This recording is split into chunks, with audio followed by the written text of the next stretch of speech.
Harassment is illegal and not tolerated in any workplace. Harassment can inflict serious damage on an organization's productivity and morale. It causes absenteeism, employee turnover, depression, illness, embarrassment, and humiliation. And individuals named in harassment complaints could lose their jobs, their reputations, and even their careers. Workplace harassment occurs when people are treated poorly or unfairly because of a perceived difference. Court rulings have established protected groups that are afforded legal protection from workplace harassment. These groups are defined by race, color, and national origin; religion, either because of a person's faith or beliefs, or pressure to join or convert to a faith; disability, either mental or physical; family status, including marital status and pregnancy; gender; age, for employees 40 and over; genetic information; and sexual orientation and gender identity. In addition, local laws and organizational policies prohibit the harassment of many other groups of employees. To put it simply, harassment of any type is unacceptable. There are two types of harassment: hostile environment and quid pro quo. Quid pro quo harassment occurs when a manager or supervisor withholds or awards job benefits on the basis of sexual favors. This includes work assignments, hiring, termination, promotions or demotions, positive or negative performance reviews, or any other job-related benefit. Enduring harassment as a condition of employment is another form of quid pro quo harassment. For instance, it's illegal for a warehouse manager to tell his employees that they will simply have to ignore culturally offensive comments from their coworkers because they are commonplace in blue-collar jobs. And it would also be unlawful for a restaurant supervisor to tell employees to put up with racial slurs from customers because it's part of the job of being a server. Just one incidence of quid pro quo harassment is illegal. Hostile environment harassment occurs when a pattern of offensive conduct unreasonably interferes with an individual's work performance or creates an intimidating, hostile, or offensive working environment. In most cases, harassment must be continuous and unwanted to rise to the level of illegal harassment. However, while a single, isolated incident does not generally rise to the level of illegal harassment, severely inappropriate behavior, such as the touching of an intimate body part, can be illegal the first time it occurs.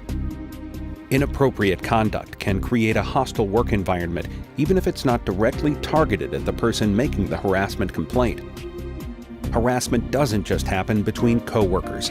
Harassment also occurs between employees and individuals not directly employed by their organization. Individuals such as contractors, consultants, delivery persons, vendors, and even customers. Harassment can occur anywhere that employees represent their organizations. This includes work parties, dinner with clients, conferences, trade shows, sales calls, and charity events. The courts use the reasonable person standard when determining if offensive conduct is illegal. In other words, would a reasonable person find the behavior severe enough to create a hostile work environment? The fact is that most offensive behaviors, when they are continuous and unwanted, meet this standard. The safe way to avoid harassment is to avoid these behaviors entirely. The following conduct is unacceptable in any workplace, and when targeted toward a protected group, could lead to illegal harassment: ridicule, mockery, insults, or put-downs; physical assaults or threats, intimidation, or physically blocking a person's movement or ability to work; the use of demeaning or offensive names, or the use of slurs or epithets; gossiping or spreading rumors about coworkers; jokes, banter, or remarks that are demeaning or degrading; menacing looks or gestures intended to threaten, intimidate, or humiliate a coworker; texting pictures, messages, or videos that offend, demean, or harass a coworker; sending offensive or harassing emails, viewing offensive websites, and using social networking sites for harassing or offensive behavior; sexual harassment, which includes any continuous unwanted behavior of a sexual nature, whether physical, visual, or verbal; Disparaging comments about a person's job ability, such as, "he is too old to understand technology." Inappropriate remarks or jokes about pregnancy, childbirth, or medical conditions related to pregnancy or childbirth. Offensive gender-based comments or behaviors that demean people simply because of their gender, such as, "a woman's place is in the kitchen, not the boardroom." Excluding or isolating coworkers from work-related activities and assignments because of a non-work-related reason, such as race, religion, gender, or sexual orientation. Incidents of quid pro quo harassment and severely inappropriate actions, such as the touching of an intimate body part, threats, or intimidation, must be reported immediately. For less serious conduct, it is helpful but not required to tell coworkers that their behavior is unwanted. However, employees should report incidents of inappropriate behavior before they become severe or pervasive.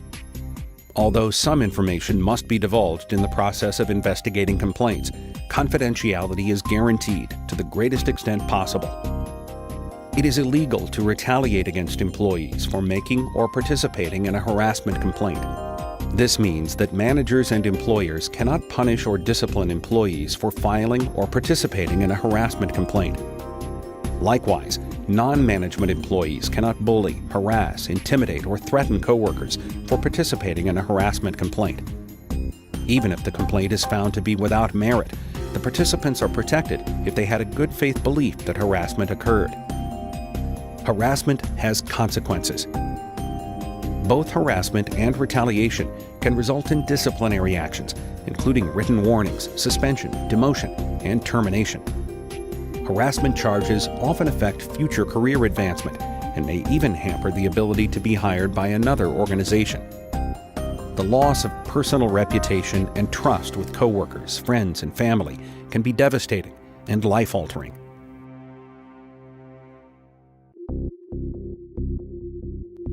What can you do to prevent harassment? It's simple. Leave offensive behaviors at the door.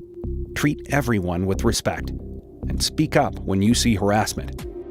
Every employee deserves a safe, comfortable environment at work, a workplace free of harassment and fear, and full of respect. It's up to everyone to do their part in preventing harassment.